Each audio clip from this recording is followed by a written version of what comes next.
Hey, you've been mentioning a lot about wanting to do a movie night in your theater, and I think tonight's the perfect night for it. I even brought over a movie. I got it for my grandmother for Christmas, but we can watch it tonight. Wolf of Wall Street. Yeah, yeah. That movie has the F-bomb more than any other movie. Hold on. Wasn't expecting anyone. Hey, buddy, how you doing? Listen, sorry to bother you, but my car ran out of gas right in front of your house. There's a gas station about a mile and a half away. Could you give me a quick ride there? Holy crap!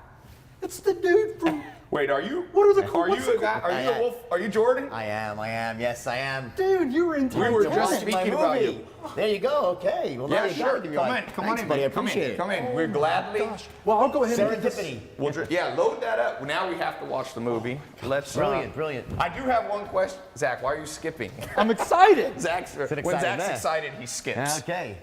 So yeah, let's jump in the car. One of the questions I do, I've been when I saw that movie, I was like, could this possibly happen to one man? Is most of it like the parts that you probably are wondering if they're true? They are true. Some of the stuff's not, but most of the crazy the boat stuff. capsizing, the plane crashing, your aunt dying? All true. Yep.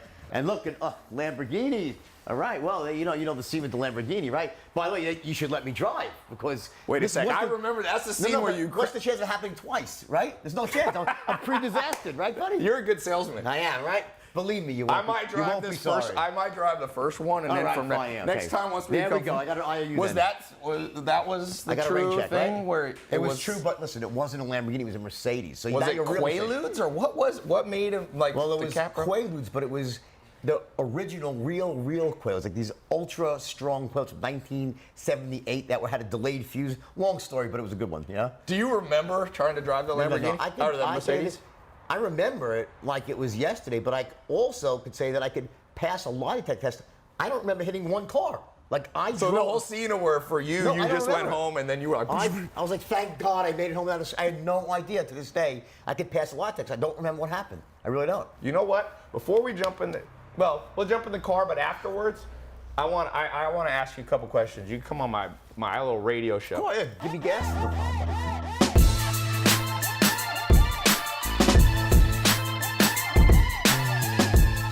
So in the movie, question for you. Did you help in terms of, were you on the set? Just at the end, because, listen, the movie, watching a movie film is kind of boring, actually. It's very slow. Right. It's like, it's watching paint dry. But at the end, I was there, and but I worked really, really closely with Leo on the script and on the, really the dialogue. Because you wrote the book. Yeah. Well, I wrote the book. Terry Winter, a great writer, wrote the script, and I went and kind of rewrote the actual boardroom scenes with all the stock stuff. But Terry was amazing. Great job he did.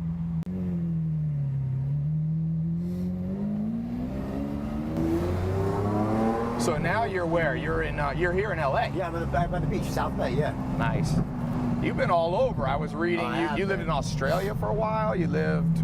Obviously, you're from New York. I just got invited to Iran today for 4 days. Wow. There's speeches in Iran. Yeah. You gonna take that up? Yeah, absolutely. Why not? Right. I used to say that my movie was a hit everywhere, but Iran and North Korea. Now I guess it's just North Korea. I was wrong. Nice. So what? At this point in your life, is it all excitement? Is it travel, adventure?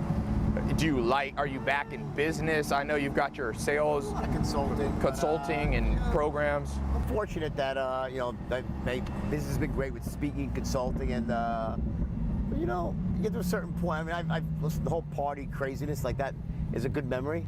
Right. But the things that make sense at 25 don't make as much sense at 55. Right. But so I look back at those days, and say, yeah, okay, I did it, But now I'm married, I got a great woman in my life, so very happy, But I'm always working on something. I always have a project I'm working on. I can't just sit still for more than a couple of days. I go nuts, right? This is it. This is good. Yeah, this car is pretty fun.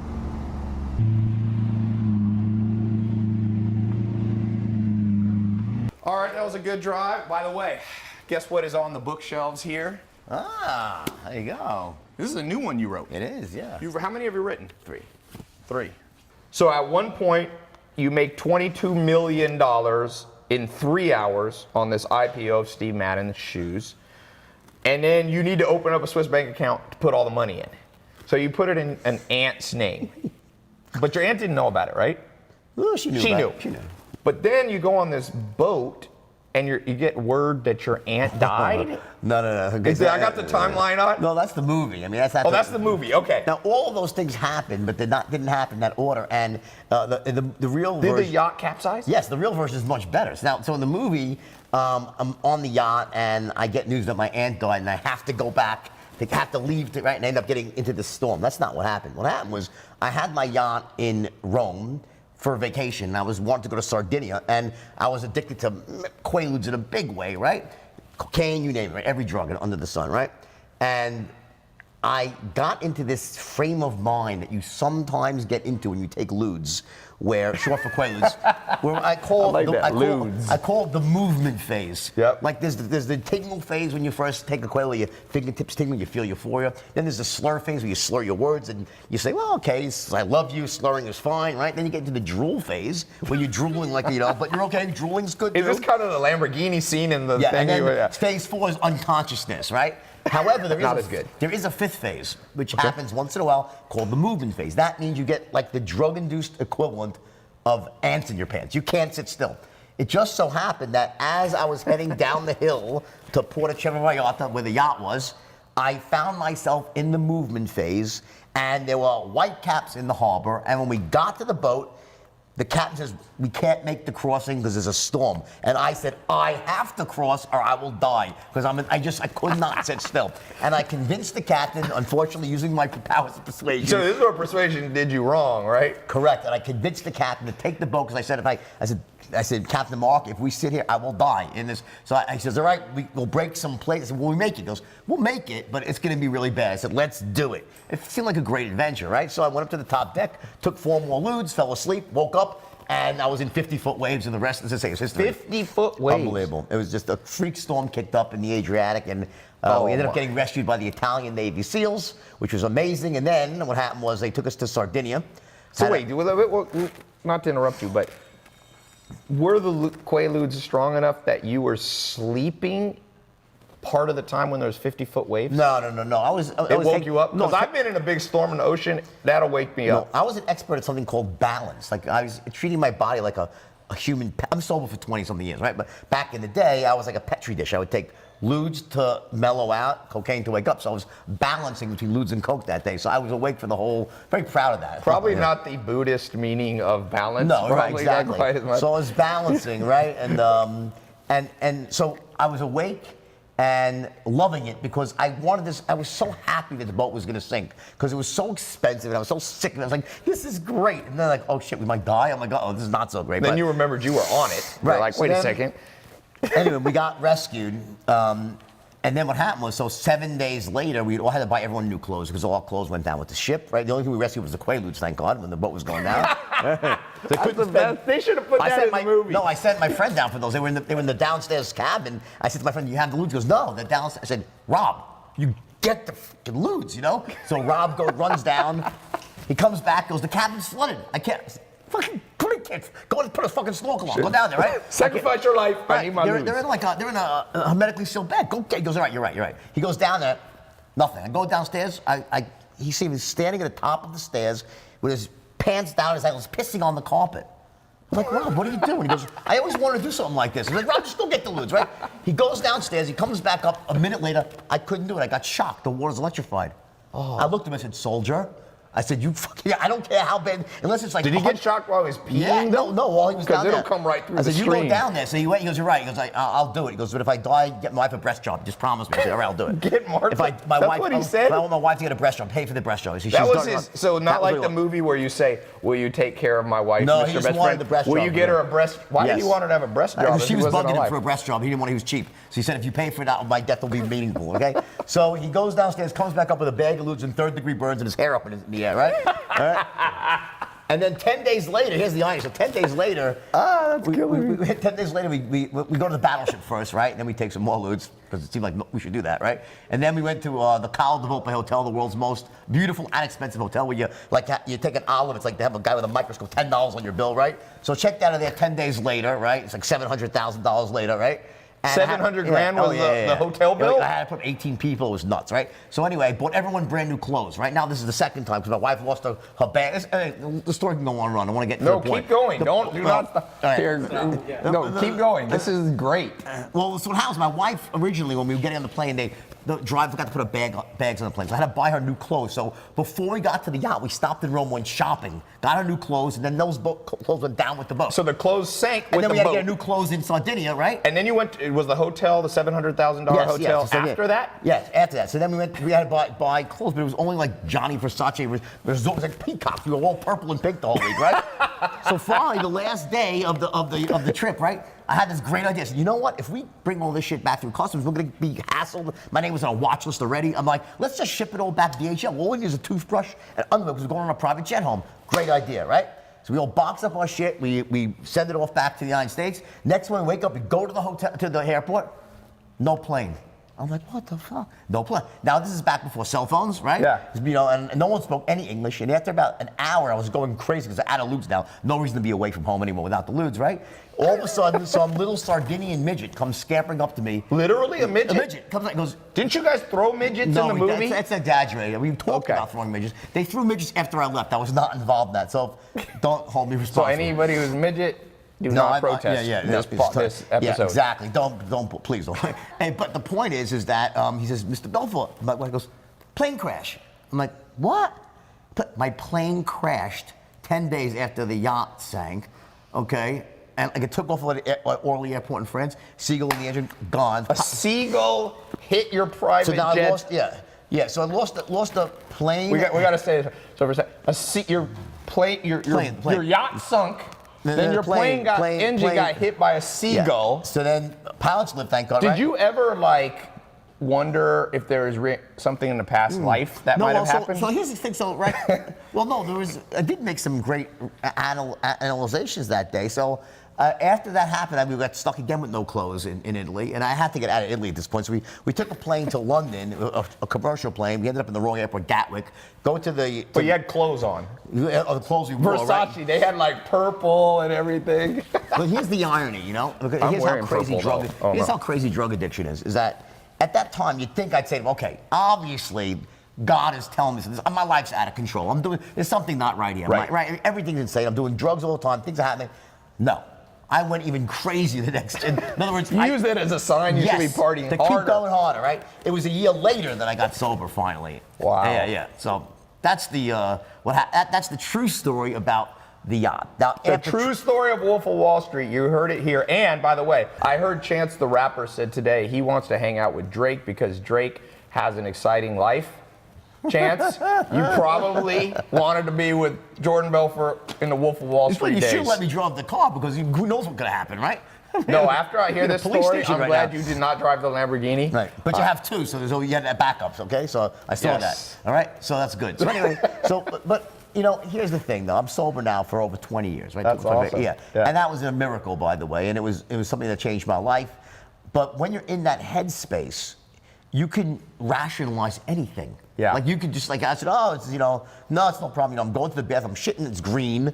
You know, my nose is bleeding. It's a disaster. Yeah. But you're saying, oh, it's not. It's my allergies. It's my like you could just So. In addition to having this amazing life, you also are a master at sales. So people watching, I get a lot of entrepreneurs.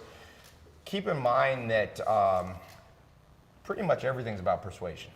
At the end of the day, I mean, you're always selling yourself. But I mean, I think that there's so many people out there that have great ideas, great concepts in their mind, but if you don't know how to verbalize that or express it to someone else, it gets locked inside of you. You can't express that value, that greatness, and you end up dying with your music on your lips. It's a really frustrating thing to go through life that way. So now this is something pretty rare. I rarely do interviews with a ton of notes, but I found your book and story so interesting that I was like, I'm gonna do extra detail. So. You did homework, basically. I did homework. Well, I read the book. I try to read a book a day, and this was my book of the day. Okay. So, you're a best-selling author, as people know. The book, the movie was adapted from your book. Mm-hmm. Leonardo DiCaprio plays you. It was nominated for an Academy Award for Best Picture. It's an amazing story.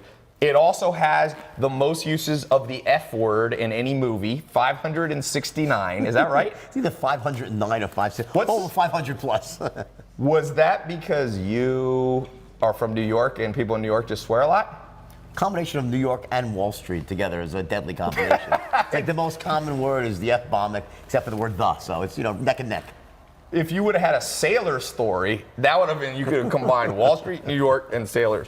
So for those people, I think almost everybody's seen this movie, but you worked at first for this L.F. Rothschild, working for a guy, Mark Hanna.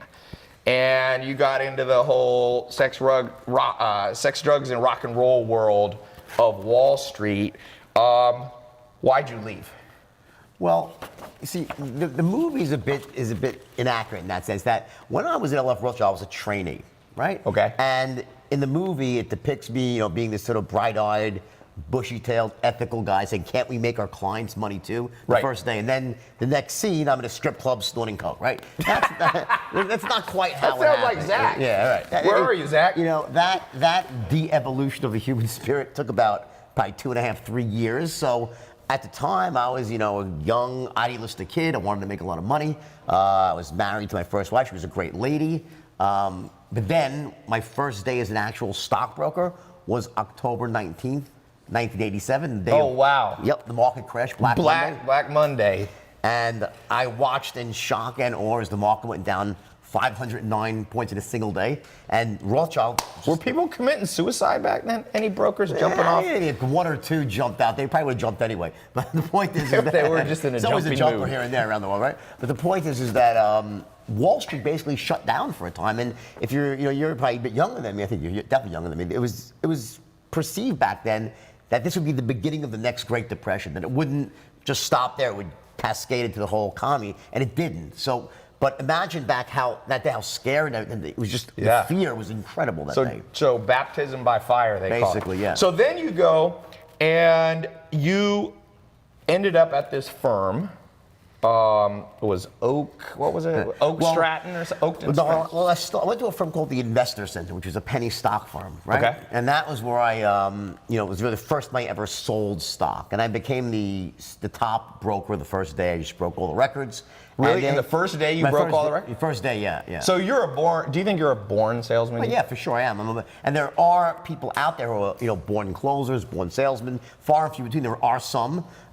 When that really means, though, what does it mean to be a born salesman? What it means is that you're actually running a strategy automatically Yes. inside. You're doing it. You're still following a script, but it comes natural. Automatically. But you don't realize it, but you are following a certain protocol that gets you to the same outcome every time. So that's really what a born closer is. So for those people watching that are entrepreneurs, want to learn sales, what did you do in that first day that you basically became a top salesman? Like, we're going to talk more about your whole sales straight line formula, but first day you didn't have time to implement a whole script. What do you do that most people don't do? Is it your tonality? That's one of the things, body language, tonality, taking people through features, not just features, but benefits. Like, what do you think you did that first day? Well, in fact, one of the interesting things you said, you didn't have time to put together a script. In fact, I did. Oh, you did? Oh, yeah. On day one? I took 3 hours to write one. See, I would never, this is something interesting thing happened many years later, this is relevant, is that when I was tested by some psychologists about my ability to close, they put me through a whole battery of these weird tests, and one of them was a mock sale where I had to close someone in an investment type of situation. It was being filmed. Was it like sell me this pen Well, kind no, of thing? it was they handed me some information on the dairy industry, and I had to then convince someone to open up an account at a firm to manage the money for the dairy industry, right? Okay. So they handed me about 10, 12 pages of information, right? And they said, take as much time as you want and, to study this, and let's see you close this guy, right? So I start reading it, I'm reading, right? I start writing down my thoughts. About 30 minutes later, they knock on the door. I'm like, yeah. I said, do you need more time? I said, yeah, just give me another 30 minutes. I said, okay, no problem. 30 minutes goes by. They come back. I said, just give me another 20 minutes. They said, no problem. Take 20 more minutes. I said, give me 15 more minutes, right? Anyway, after about 2 hours, I said, I'm ready. And I had wrote myself a really, really, not an exact script, but pretty close to a really killer script with sort of, how I would actually engineer the sale from start You were to selling finish. penny stocks. This I'm talking now is recent, many years later. Recent, okay. But I want to tell you this because it's relevant. Now, this is like, I think 2010 that this happened, Okay. right? With psychologists being filmed. Oh, okay, this is the and later they called in test, some yep. guy who was an actor, and he was supposed to be the CEO of a dairy company, and I was supposed to close him. So we go through this whole thing, and I introduce myself, and we go through this back and forth, and they're filming the whole thing. And after about 15 minutes, the guy he's like, okay, fine, I'll open up an account, and he starts laughing his ass off. So I'm like, what's so funny? Psychologists come in, they say, we told him under no circumstances should he say yes. Yep. Yet within 15 minutes, he said yes. I don't get it. I said, well, when I got the guy into a situation, did it make sense to say no? He said, well, here's the weird thing. We've tested 100 other people in sales, and no one ever spent more than 5 minutes reading the material. Huh. You spent 2 So hours. preparation, it's some simple fundamentals. Part of the straight line is about strategic preparation, meaning that listen, my overriding concept is every sale's the same, right? Yes. And that would seem to be counterintuitive. Yes. Because everyone has different needs, different belief systems, right? Different Yes. outcomes. But the truth is that every sale is the same. Yes. And I'll explain that a little bit later on in the interview. But it starts with your ability to essentially make an airtight case to someone. Yes. On both a logical and an emotional level, right? Yeah. About, essentially why you're right to want them to do whatever you want them to do. Why does it make sense, right? Yes. And it's got to be an airtight case, and then you have to be able to also accomplish other things as well. So there's 2 ways to go about that. One is to wing it, which Yes. might be able to do if you're really, really great, or you can write it down, plan it out. I mean, the second one is where you really start to bring your averages up tremendously. So I'm a big believer in strategic preparation. Yeah. So one of the things, I'm going to skip around. Sure. You brought this up. One of the things that you brought up, you bring up in the book. Where did I put the book? For those of you watching, popping in live, this is his new book, Way of the Wolf. So you say basically there's the 3 10s. People need to be a 10 in 3 areas: on your product, right, on trusting you, and on trusting the company as a whole.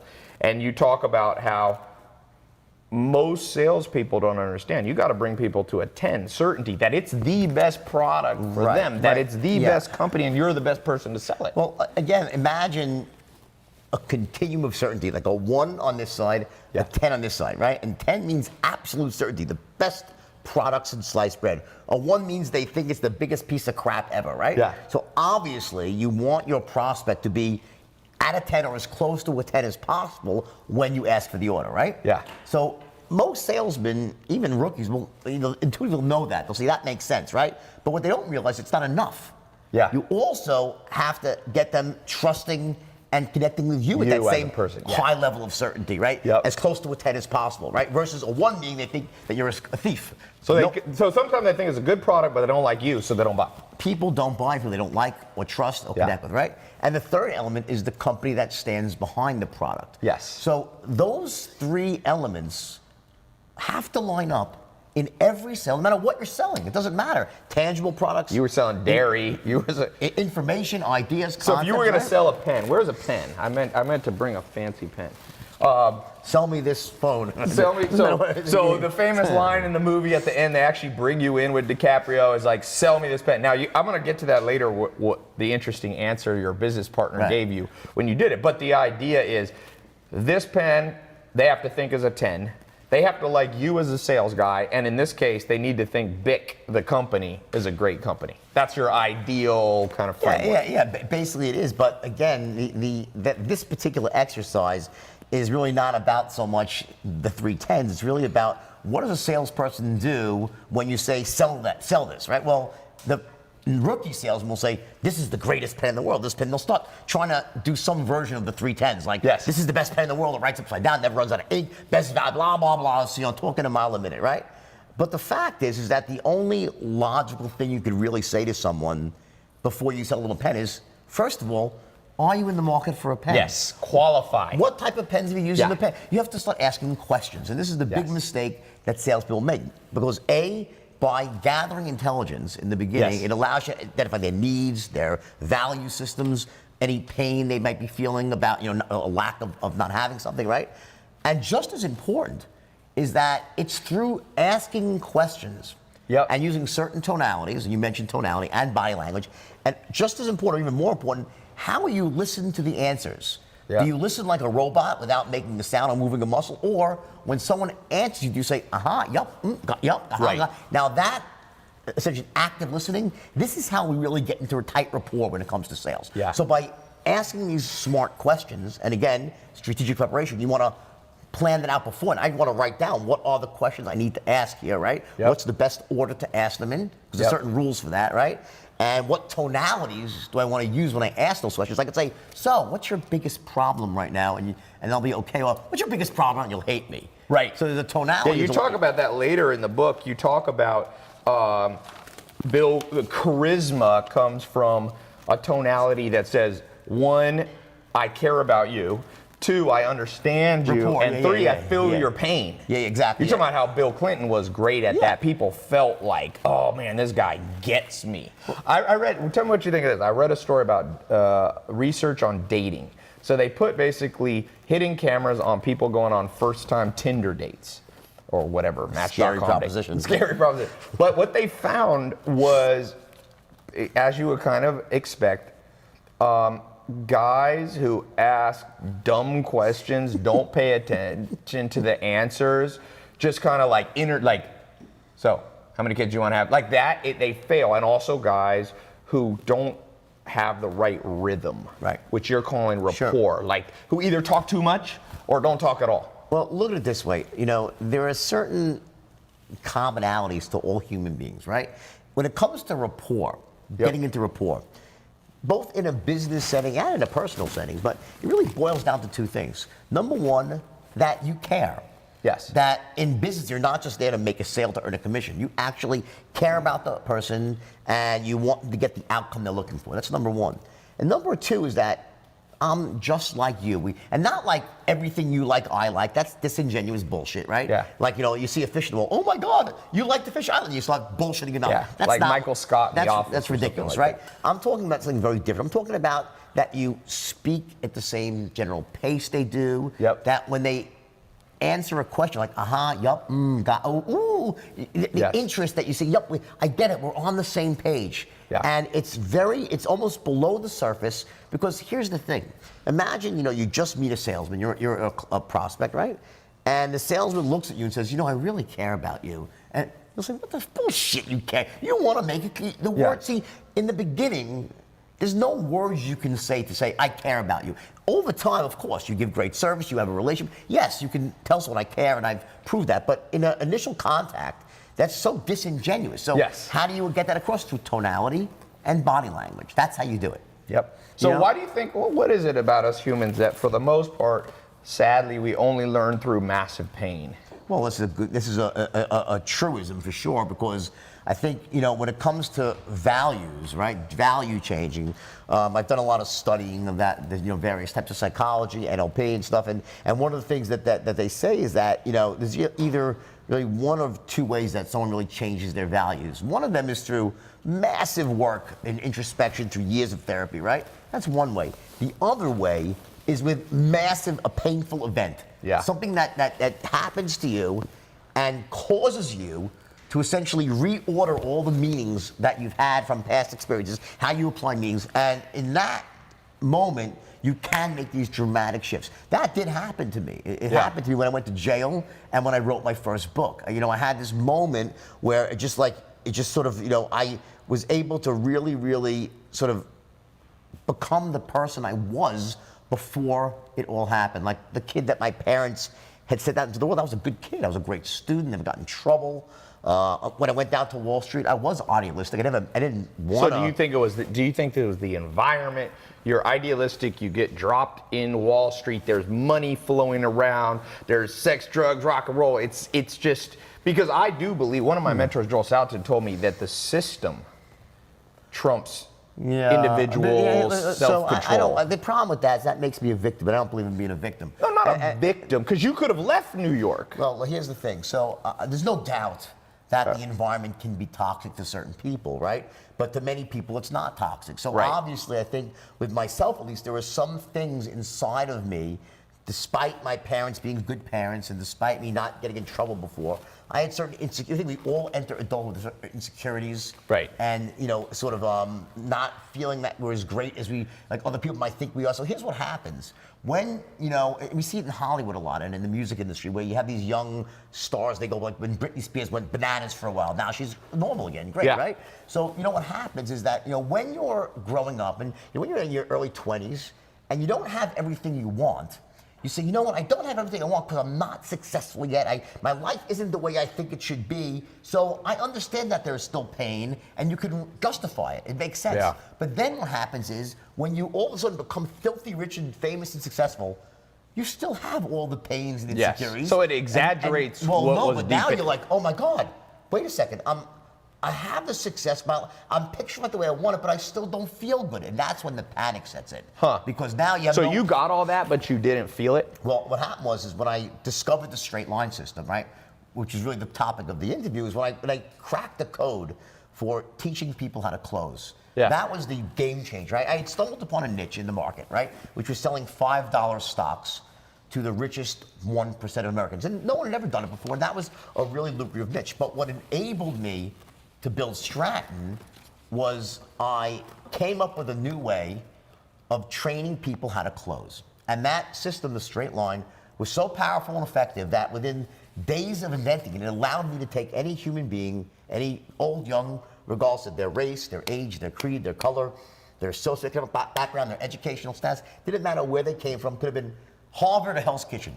I could take them in a couple of days. Even if they weren't natural salesmen? Absolutely not. That was because you talk about it in the book, you took people in weeks and made them into the people that world-class closers, right? And the point, and to bring up that whole idea of a natural salesperson, what I essentially did was I was able to take the strategy that I was using automatically, slow it down, and put it into a step-by-step formula that could be essentially transplanted and inserted into anybody else with just a little bit of work. And to this very day, I still teach it around the world. And what it does for people, it changes people's lives because there are so many people out there that are brilliant, talented, hardworking, success-oriented. Good businesses they've launched. But they just don't have that ability to get their point across. And what happens is, look at it this way, every idea has a certain intrinsic value, right? Mm-hmm. But how someone else perceives that value is either multiplied or divided by the person who's explaining it. Yeah. So if I explain the idea, they're gonna think it's a great, if someone who's terrible at selling, they'll think it's a shitty idea.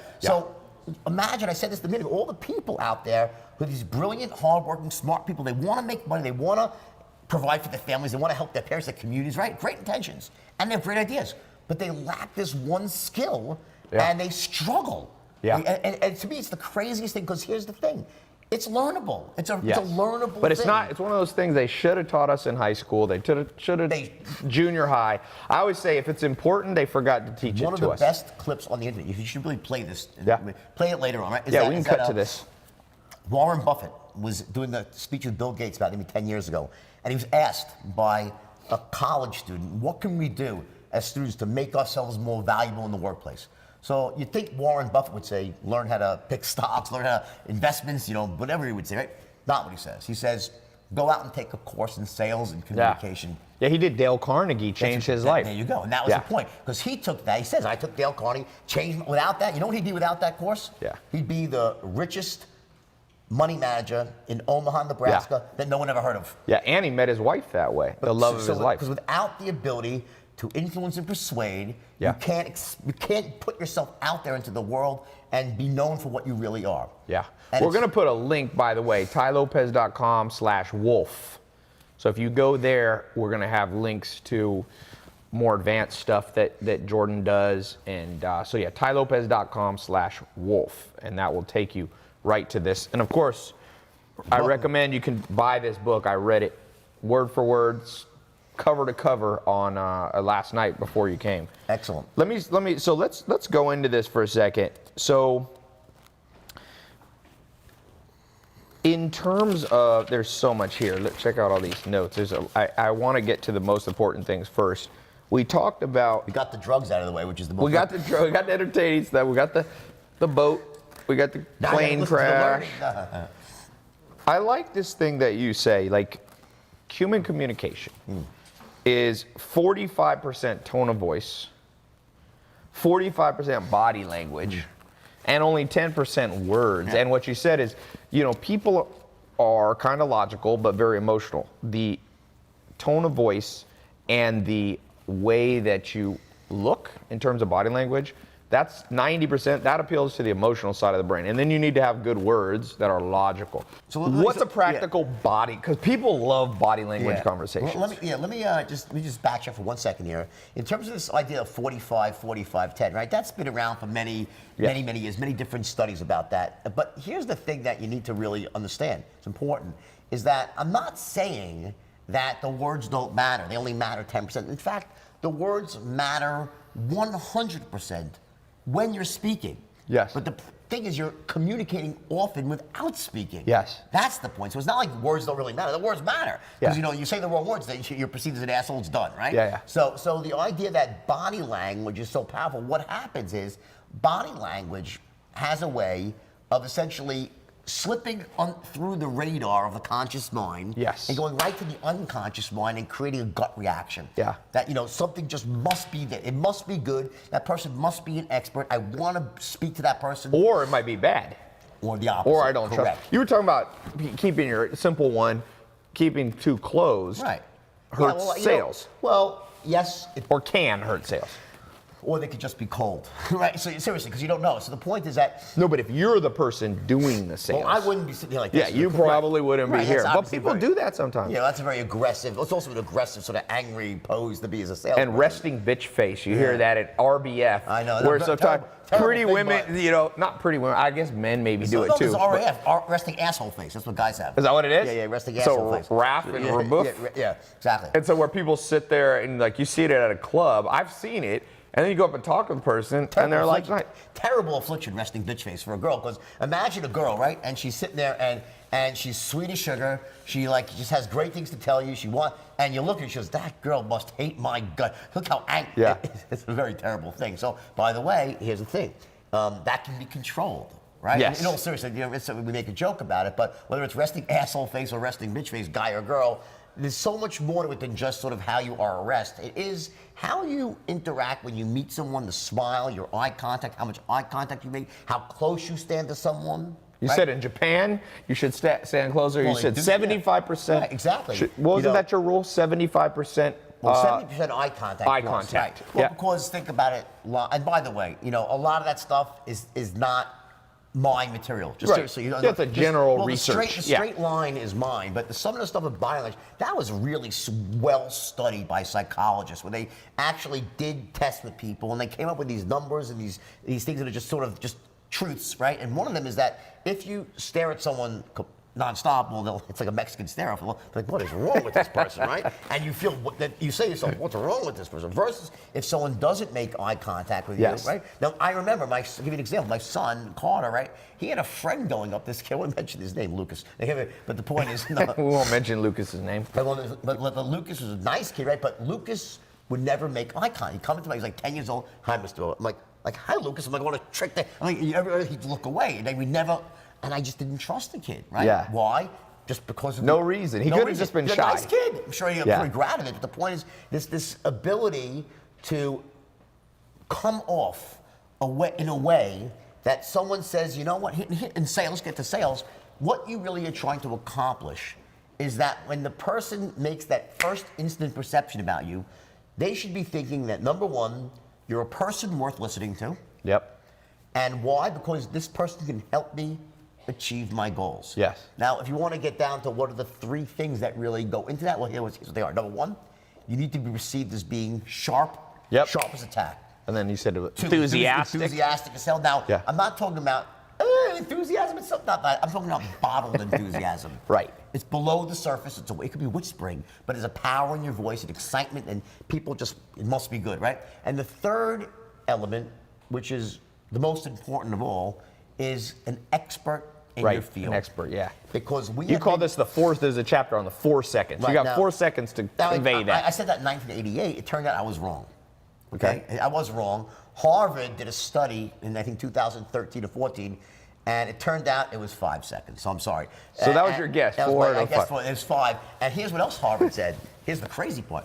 if you make a bad first impression, it takes you 7 subsequent meetings to change someone's impression. Now, I don't know about you, but I never get 7 shots. Yeah. If you don't make a good first impression, you're done. So you got to really focus on that. So those first 4 or 5 seconds, you basically got to come off as enthusiastic. You got to come off as an expert. Correct. And you have, what was the first one? Sharp as a tack. Sharp. That's right, yeah. Now, look at it this way. So how do you do that? Think about it. Well, is it the words that you say? I mean, the words don't exist.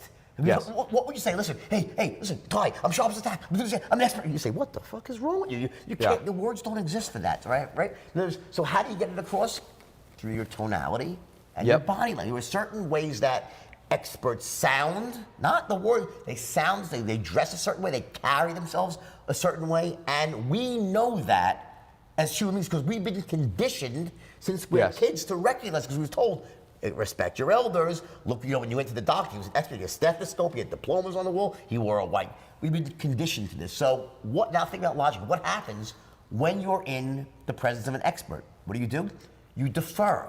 Yeah. You let them control the flow of the conversation. They will ask you questions, and you will give them forthright answers. They've earned the right. So if you're perceived as an expert, it gives you the opportunity, it opens up the possibility for you to control the flow of the conversation. Yeah. And once you've done that, now you can go about making every sale the same, because you're guiding the process. So the only way every sale can be the same is you're perceived as an expert, and then you use that perception as an expert, not to talk, but then you start to ask questions, smart questions, using the intelligence gathering tools, right? And then by doing that, you also ask them in a certain tone of voice, and with your active listening, that gets you into ultra tight rapport. Yes. So by the time you're done asking your questions, now you know everything you need to know. You're in ultra tight rapport. You know where their pain lies, their needs, right? Now you can present your solution. So you have this see what I'm saying is the steps, and it all starts to go into this sort of straight line. We do this first, this second, this third, and guess what? This is really easy to learn. Yeah. Once you break it down like that. You said 6 weeks it took you? 3 weeks? No. To take a beginner and teach them the straight line? A couple of days. 3 days, okay. And listen, I took these kids who couldn't close a fucking door, literally. They were so bad. I mean, the average IQ was Forrest Gump on 3 hits of acid. This is not the deep end. It wasn't the deep end in the gene pool. They weren't rich kids. They weren't kids who went to Ivy League schools. There wasn't an Ivy League diploma among them. These were kids, they were lower middle class kids from New York and Long Island. They were kids that weren't told by their parents they were capable of greatness. Yeah. And any greatness they naturally had in them had been basically beaten down, conditioned out of them since they were born. First by their parents, then by their teachers, by their own friends, by their experiences from not feeling special, not acting special. By the time they entered my boardroom at 19 years old, 20, they'd been conditioned to survive, not thrive. Yep. Once you're in that spot, what happens is that you have these beliefs that are supported by it. You end up start off as this perfect individual day one. You're 20 years old, you're like already crammed down with all these limiting beliefs and stuff. So they came to my boardroom, and by teaching them the straight line, it reordered all their beliefs, because I gave them a skill set that changed them who they were. It made them more effective. Yeah. So it can't just be I'm going to act effective. No, you have to actually be effective. So the beauty of the straight line system is that it's a skill set. It does change how you can communicate. It makes you a very powerful communicator and allows you to get the result that you want. So when you start getting the results you want, what happens? It starts to reinforce better. You become more confident. Yes, and then that feeds on itself. Where does confidence fit in? You talk about being sharp and enthusiastic and perceived as an expert. Is confidence kind of part of, would you consider that part of the enthusiasm and the sharp? No. Confidence is entirely different thing. So confidence there's 2 phases of confidence, right? It starts off with acting as if. No one starts off confident. I don't care who you are, okay? The first day, when you trust, you're not gonna be confident, you're not gonna be an expert really, right? But you need to act as if. I would tell my guys, my kids back then, act as you're a wealthy man, rich already, and you'll become rich. Act as if you have the answers, and the answers will come to you. Act as if you have confidence, and people will have confidence in you. I said, act as if. Now, do you think people can become delusional that way? Well, here's the point. Now, that can be, and you see it as delusion, Right. when someone doesn't do the work to become the expert. Right. So that has to be coupled with the fact that I'm actually working and I'm on the hyper fast track to become an expert, to learn special skills, and then you're actually walking your talk. Yeah. And then it works. So you have to act as if until it becomes the truth, and then you're acting as things really are. But you have to always act that way. So you think so? So basically, some people don't do the first part, which is get that initial catalyst, that initial boost to say, you know what? I'm not rich yet, but I'm going to dress like I'm rich. I'm going to talk like I'm rich. I'm going to get up and work like I'm rich. Here's an honest question, right? You're an online, personality. Right? You have a huge business, huge following. Let me ask you this. Truthfully, let's say that I stripped every dollar you had and changed your face. No one knew your name, and you were to start right now. Could you build it all back up again? I think so. Of course you could. You know why you could? Because you're still you. You have the skill sets, the talent. Okay, so when you take away everything from somebody, they're still that same person. Yes. Now, that's why when a rich person takes a tumble, they'll typically come back, right? Yeah. Unless they hit the lottery, right? Yeah. Or they were a member of the Lucky Sperm Club, right? Maybe they just inherited it from their parents, right? But for the people that work their way up and made their money, they'll earn it back. When you have special skills, right? That is what and you have the vision for the future. You want to take action, right? That's what it takes. It's about special skills. People don't realize how much of success is not an accident. It's about people that have these extraordinary skills and they take action. Yeah. So I'm a big believer in learning skills. Like you read my first book, right? Yes. Well, when I first tried to write, I was a terrible writer. I taught myself to write by... Wolf of Wall Street was your first book? Yes. I never wrote before. When I first tried to write, I was a terrible writer. How many copies have sold? Millions of copies, right? Wow. So how did I write Wolf of Wall Street myself without a ghostwriter? I picked up a book called Bonfire of the Vanities and started reading it. Tom Wolfe, I'm sure you've read it, right? Yeah. And as soon as I started reading it, I'm like, oh my God, this guy's the best writer in the world. I want to write like that. And I used his book like a textbook. I took out my highlighter and I broke down his strategy for writing and I practiced before I wrote the book. I said, let me first teach myself the skill to write like Tom Wolfe. And that's what I did. I spent about 6 or 7 months with 18 hours a day studying. Really? Oh yeah, yes, to the point where I could recite the whole book verbatim. Okay, seriously. So the point is that I learned how to introduce characters. It's almost like it was a mentor. The book was your mentor. And my model. Yeah. And then I wrapped it up with Hunter S. Thompson because I figured it made sense because of the drug use, right?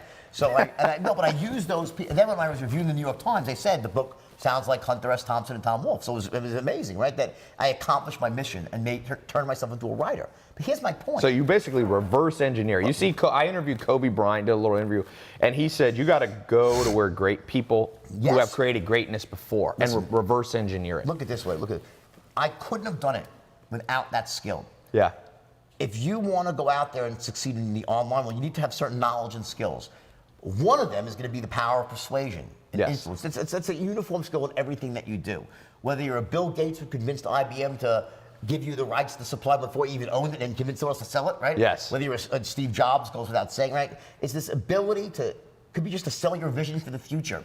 Yeah. To sell people, employees to come work for you, to sell venture capitalists on giving you money, to sell your friend's dad, a regular entrepreneur, to get someone to invest in you. That's persuasion. Yeah. It's a linchpin skill to success, and that's why Warren Buffett said, if you want to succeed, you better learn how to persuade and communicate. 80% of billionaires is a good book. Just did research on billionaires, and it basically said 80% of billionaires, before they got to their final company, they were learning sales first. They were Ray Kroc started McDonald's. He was a traveling milkshake salesman. Great movie. You see the movie? Yeah, the new one. That's a great movie. Michael Keaton. It just goes, and the commonalities there was great salesperson, vision for the future. Yep. And the ability to move through the setbacks. In other words, to not take no, to not get demoralized when things don't go your way. And here's one of the important things about that is that what creates that resilience, so to speak, in people is an entrepreneurial quality. You need that resilience, right? Well, a lot of it has to do with a fundamental belief that I myself am capable of achieving success. If I believe in myself, I become resilient. I said, I know I can do it. What happens with most people is when they really get honest with their heart of hearts, they say, I don't really think I got what it takes to be successful. I don't really feel like I'm that sort of, I can't see myself being rich. And because of that. Yeah, that is for sure the number. The average person watching is like, I get it, but I don't think I can do it. What's your answer to them? My answer is that, you know why? You know what? Study the straight line system, okay? Become an expert closer and watch how it changes. Because here's what happens.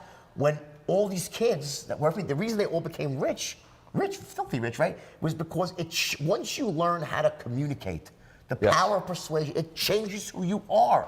It fundamentally reorders you. Say, you know what? I can move mountains. I'm not the guy who failed before. I'm not the girl who was sort of wanted to play a backseat and not put myself out there. I feel comfortable putting myself in that. It changes everything. Yeah. And without the skill, what happens? People end up living a smaller life.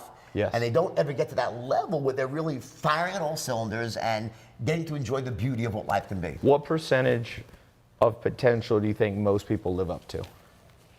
That aren't trained, that don't build skills, that go through the conventional school system, that have a job that they don't really like. Like what? Probably 3%, 2% of people live up to their potential. And those, or less. The other 90, let's say 95%, they're here. How much, if you were able to train them and they were to be able to get the right mentors, how high do you think this thing could go? 20x, 30x, 5x? Now remember this, how you define success is very different for every person. Mother Teresa was probably one of the most successful people in the world and had no money. So let's talk about success in terms of money. This is a business segment, right? We're in business. So in that sense, assuming you have all your intellectual faculties, right? It would be impossible for someone who's really committed to becoming wealthy and was willing to do the work, to learn the skills. It's almost impossible not to succeed. How big is a question? How long it takes, another question, because some of it's luck, meaning it might happen in 6 months or it might take 3 or 4 years. When I got out of jail, everyone was saying, oh, you're going to be rich again. And I was like, yes, that's true, but it might take me 5 years. Yeah. Because I'm not cutting any corners this time. I'm not going to sacrifice my ethics. Yeah. I'm going to do it right. I'm going to do it every step by step. How did that feel? You step out of jail. You had seen it all. You had yachts. You had private jets. You didn't even care if your yacht, you had so much money, you didn't care if the yacht went down. How does it feel because a lot of people watching, you have to start over. So you walk out of jail. What's the feeling emotionally? Are you a little scared, completely confident? What's the state of mind? I think that, the idea of fear, to say that when I met my wife, who's now the love of my life and the best thing that ever happened, seriously, she, changed my life in so many ways. She's here today. She's here also. She's awesome. And I'm not just saying that because she's here, it's the truth. And one of the things she said to me when she first met me, she was like, I can't believe you're like fearless. And I said, no, I'm scared shit. I'm just not letting it stop me. So there's a big difference. So I think smart people are scared. So you had some fear. Okay, everyone has fear. Yeah. Okay, that's what courage is all about. Moving past. Without fear, there's no courage. Okay. Yeah. In other words, of course I was scared. Of course I felt terrible. What was your biggest fear? My biggest fear is not being able to provide for my family, my children, and my wife. I love my children, my wife. In other words, I want to be able to provide for people I love. That's to not provide for the people I love and not be able to take care of them is the worst thing that could ever happen to me. Yeah. In my life, okay? And everyone's different. See, that's my thing. Yeah. And knowing that is powerful. So once you know that, that is part of your why. And once you have your why, you can do a lot of. Yeah, I always say most people don't know what motivates them. Yeah, that's my why. So so in your darkest time, coming out of the darkest time, you said, I'm afraid, but I'm more afraid of not taking care of my family. My darkest time was when I was in jail, at night, in my bunk, alone with my thoughts, no money, broke, discredited, embarrassed, lost everything, right? And and people say, how'd you learn how to write, come out of jail? And I said, you know how I did it? When I closed my eyes at night, I'd see the faces of my 2 children. And I said, I have to make it right for them. I have to come back from this.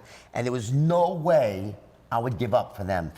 We'll always do more for someone we love unconditionally than we'll do for ourselves. And that's where you draw your power from and your self-motivation from the why. Why do I want to succeed? Why do I want to be rich? It's, why people will do insane things for religion. Because if you believe in something else, gotta be not yourself. You only go so far for yourself, but you run through a wall of fire for your child and your loved one, right? Very big differences. So that was what propelled me. And also, the fact that, I got honest with myself. I knew, a lot of people joke, I was, they conspired against me, I'm innocent. I was fucking guilty. Yeah. I took a great thing. Forget the idea about selling $5 stocks. That was a great idea. That wasn't illegal in and of itself. No, it was totally legal. I took the straight line system, which was the most powerful system for persuasion ever created. And it is, by far, nothing even compares to it, right? It doesn't. And I took that system and I bastardized it. I taught it to people so they could go out and commit mayhem. Yeah. Now, there's nothing wrong with the system. It's how I applied the system. It's like an M16. Is it good or bad? Depends who's holding it. It was a pit bull. It was so powerful, but it turned the wrong way. I said to myself, I'm going to go out there and I'm going to prove to myself and my family, everyone I love, I'm going to do this the right way, and I'm going to go out there. I didn't know how I would do it. I never thought in a million years that I'd write a book and the book would become a movie. Who could think that? The chances of that happening are 1 in 10 billion. Right? Come on, it's like it never happens, right? You know, for every movie that gets made, there's 10,000 that don't, and for every book that gets published, there's 1 million that don't, right? Yeah. First time author, so, but it happened. But when it happened, here's the most interesting thing of the whole story. So when I sold the book, it was a bidding war between Leo and Brad Pitt. I chose Leo because Leo's Leo, right? And he had Marty Scorsese attached as well. Terry Winter, the screenwriter, famous, amazing, brilliant screenwriter, he penned the script in 2007. And the first draft was brilliant. Usually, it takes them 4 or 5 drafts, right? His was right on the money. Scorsese read it, loved it. Warner Brothers loved it. They went down, struck a deal, 2007, right? Ready to go. My book's not even out yet. I'm like, they're gonna make a movie. This is gonna be great. I'm gonna be rich again, right? The writer's strike hits. Oh, wow. They can't finish, right? Leo and Marty go on to do Shutter Island. The Wolf gets sidetracked. It takes 7 years for it to come back around now. And that day I was so upset. So what did I do? Did I cry? Did I? Well, no. What I did is I took that time, my wife and I, we met right around then, and we made a decision. It was right when the GFC hit, right? Things were terrible. You couldn't make any money writing. And I said, let's go into the speaking business, build a business together. And we started a business together. We built this big business around the world, speaking and mentoring, coaching, right? Around the straight line. And by the time the movie came back around, I was wealthy. And Leo's like, what the hell happened? You were broke? I said, well, he looked at the straight line. Marty saw it and said, oh my God, we got to change the movie. The original movie ended with me in jail. They changed the third act to reflect what happened in my life. So I changed my own life story as it was happening through hard work, perseverance, and vision. And that's what I could say to anybody who's watching this. It doesn't matter where you are in life. If you're willing to put one foot in front of the other, but you gotta have the skills. Yes. It doesn't happen without the skills. Yes. Whether it was writing a book, anything you do, there's always gonna be a certain set of skills you need to be really high level at to get what you want, the outcome you want. One of them is always going to be persuasion. So study the straight line. It works. It teaches anything. Yeah. So for all of you listening, watching, TaiLopez.com/wolf is going to take you where you need to go to get the straight line system. Also, as we wrap up, I just want to remind you, Way of the Wolf, Jordan Belfort, is his 3rd book. I read it. We need 8 hours to go through this. I'm actually going to we're going to record a little special module off air here on for those of you who are in some of my programs too, because I want to talk on this objections thing real fast. That's, by the way, one of the best aspects of the straight line. Yes, how to overcome, because that's you go to sell something and people go, I'll buy it later, or I don't have enough money, or Well, let me think about it. Let me call you back. Bad time of year. It's Groundhog's Day. It's Christmas. Fucking, leap year. Right? There's always a reason why. And the thing is that what trips up most salespeople is that they don't really understand what objections are. Right. People say there's stalls. Okay, fair enough, right? The smoke screens. Well, for what?